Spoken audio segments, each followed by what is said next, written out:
السلام عليكم. النهارده ان شاء الله هنعمل محشي كرنب بالفراخ، الاتنين في حله واحده من غير ولا نضيف شوربه ولا نضيف ميه.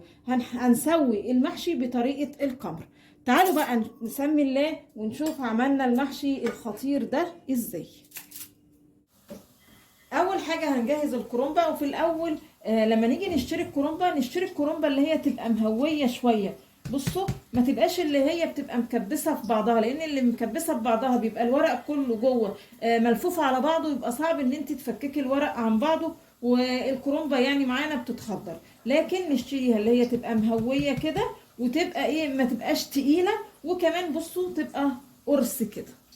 بصوا حلوه ازاي وقمر. تعالوا بقى نكمل.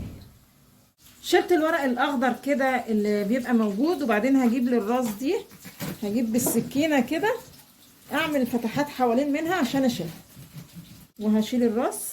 بعد كده هسلك بقى ورق الكرنبه. بصوا بيبقى سهل وانا بفكك الكرنبه من بعضها، عشان زي ما قلت لكم انا جايباها مهويه مش مكتومه كده ببعضها. جبت حله فيها ميه وحطيت شويه ملح، والخطوه دي مهمه علشان الصوابع المحشي بعد كده الورق معاه يبقى طعمه مظبوط. ولازم الميه تكون محطوط فيها ملح علشان ورق الكرنب يعني لما يستوي يبقى الطعم كده مظبوط، ما يبقاش المحشي طالع دلع. تمام كده. الورق ما بياخدش وقت خالص، يعني هي دقيقه، يعني نص دقيقه على الناحيه دي ونص كمان على الناحيه دي وبس، ما بياخدش سلق الكرنب اكتر من دقيقه. واول ما بشيل ورقه الكرنب من الميه انزل عليها ميه من الحنفيه علشان توقف السوا، لان لو انا ما نزلتش ميه بارده على ورق الكرنب يعني بعد ما اتسلق الورقه معايا هتتهري.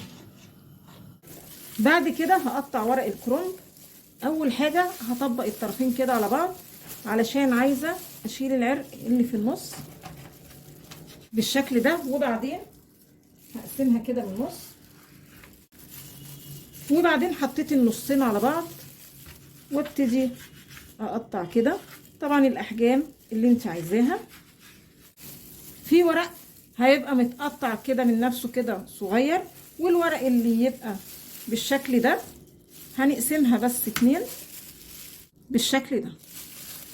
معايا هنا مقدار من الزيت حسب راحتك، زيت بس او زيت على سمنه او ممكن حتى ليا، وهضيف شويه بصل كده حلوين. بعد البصل ما يصفر شويه هضيف فلفل الوان، وانا بشوح مكونات التسبيكه هحط كده شويه فلفل اسمر ياخد هو كمان تشويحه مع البصل والفلفل. في الوقت ده ممكن تحطي بشر فصين توم. بعد كده هضيف عصير الطماطم، وهضيف معلقه كبيره صلصه، وهدي النار وهسيب التسبيكه بقى كده على نار هاديه تتسبك براحتها. خلطه المحشي خلاص كده اتسبكت. هضيف بقى كمون، كزبره، بابريكا، هظبط بقى الملح. عايزه بقى تحطي توابل تانية غير اللي انا حطيتها براحتك خالص، بس ما تكتريش التوابل علشان طعم المحشي يظهر معاكي. هقلب بس تقلبتين وهطفي على كده. خلاص طفيت. هاخد بقى من التسبيكه دي قيمه كوبايه او كوبايه ونص على جنب. خلطه المحشي كده جاهزه، ومقادير الخلطه يعني على حسب براحتك، عايزه تقللي حاجه عن حاجه مفيش اي مشكله. معايا هنا خضره تشكيله كده شبت على بقدونس على كزبره ورز، طبعا الكميه اللي عايزاها، وهنا التسبيكه اللي احنا عملناها. هنقلب بقى الكلام الجميل ده كله كده مع بعض. بعد كده معايا هنا فرخه قطعتها يعني كذا جزء، وشلت الجلد براحتك لو عايزه يبقى الجلد موجود. وبعدين هجيب كوبايه التسبيكه اللي انا حطيتها على جنب، هضيفها بقى للفرخه، واقلب بقى التسبيكه مع الفرخه كويس قوي. وانا بقلب كده هضيف حاجه بسيطه كده ملح. تمام كده. بعد كده هجيب معلقه سمنه على معلقه زيت علشان اضيف كده الفراخ علشان اديها صدمه من الناحيتين. النار تكون عاليه. طبعا انا مش عايزه اسوي الفراخ ولا حاجه، انا بس عايزه اديها صدمه من الناحيتين علشان ما تعمليش طعم زفاره في المحشي. خلاص كده اديت الفراخ صدمه من الناحيتين، يعني كل ناحيه بتاخد دقيقتين 3. زي ما قلت لكم انا مش عايزه اسوي الفراخ خالص، يا دوبك بس تشويحه على خفيف. بعد كده هجيب الحله اللي هحشي فيها المحشي، حطيت عروق الكرنب يعني تحت كده. بعد كده هضيف بقى كل مكونات الطاسه على ورق الكرنب، اقصد عروق الكرنب مش ورق الكرنب. اظبط بقى صوابع المحشي.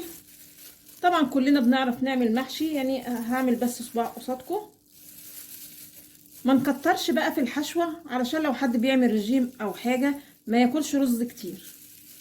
والف كده، يعني ابعد الحشوه عن الطرفين دول بتوع صباع المحشي عشان ما يخرجوش من الصباع. كده كده الرز لما يستوي هينفش، فعشان ما يخرجش من الصباع نخلي بس كده ايه بعيد عن الطرفين، ونلف كده ونهندم بقى الحله. نرص بقى ايه صوابع المحشي كده فوق الفرخه. خلاص كده حله المحشي اتحشت، مش هحط شوربه ولا ميه ولا اي حاجه. تعالوا بقى نشوف هنسويها ازاي. نقلت الحله على البوتاجاز والنار تكون عاليه. بعد 10 دقايق بالظبط نبتدي نسمع صوت اللي انتوا سامعينه ده بتبقى الفراخ تحت يعني خدت غلوه كده مع نفسها، مع التسبيكه اللي احنا عملناها هتستوي منها فيها وهيخرج منها شوربه، وهيستوي المحشي ان شاء الله وهيبقى زي الفل. ههدي بقى النار خالص وهخليها يعني هاديه جدا كانك بتشربي رز بالظبط. هغطي الحله وظبطي وقتك بقى ساعه ونص بالظبط ويكون المحشي ان شاء الله استوى. بعد ساعه ونص بالظبط بصوا المحشي مستوي وزي الفل اهو. بصوا الشوربه انا مش حاطه ولا شوربه ولا ميه ولا اي حاجه، زي ما قلت لكم الفراخ هتستوي منها فيها وهتخرج الشوربه اللي تسوي المحشي. بس انا شايفه ان زي ما انتم شايفين لسه في شويه شوربه، فهستنى كمان 10 دقايق كده على نار متوسطه برضو لحد ما تتشرب شويه الشوربه دول، عشان عايزه المحشي يبقى مفلفل. خلاص تمام قوي كده. وبعدين بنميل كده الحله على جنبها شويه لما نلاقي مفيش شوربه ولا اي حاجه كده، يبقى تمام قوي والمحشي مفلفل وزي الفل. هطفي على كده. وده الشكل النهائي بقى للمحشي مع الفراخ، حاجه كده تحفه جدا. يعني اللي لسه مجربتش الوصفه دي تجربها فعلا هتتبسط بيها، لان بهاريز الفراخ بتبقى متركزه بس للمحشي فبتبقى طعمها خطير جدا. وعايزه ااكد عليكم تسويه المحشي اول 10 دقايق بتبقى النار عاليه لغايه ما اسمع صوت الفراخ كده وهي بيخرج منها الشوربه، وبعدين ساعه ونص على نار تكون متوسطه كانك بتشربي الرز بالظبط. تعالوا بقى نشوف النتيجه. بصوا عايزين نشوف الاول كده المحشي. بصوا ما شاء الله مستوي وزي الفل، وكمان الرز جوه مفلفل ولا هو معجن ولا هو ني.